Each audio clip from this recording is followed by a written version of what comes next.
Just by looking at this car, you would say, oh, that's a really easy repair.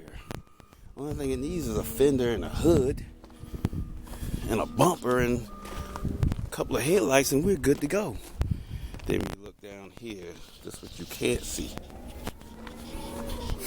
You can't see that frame is crooked.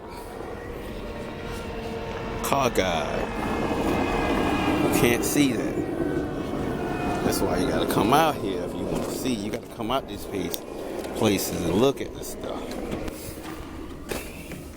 2,000 miles.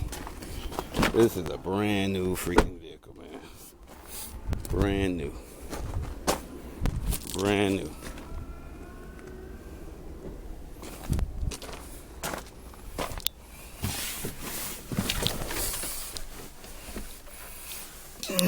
Man, this is a brand new freaking vehicle, man.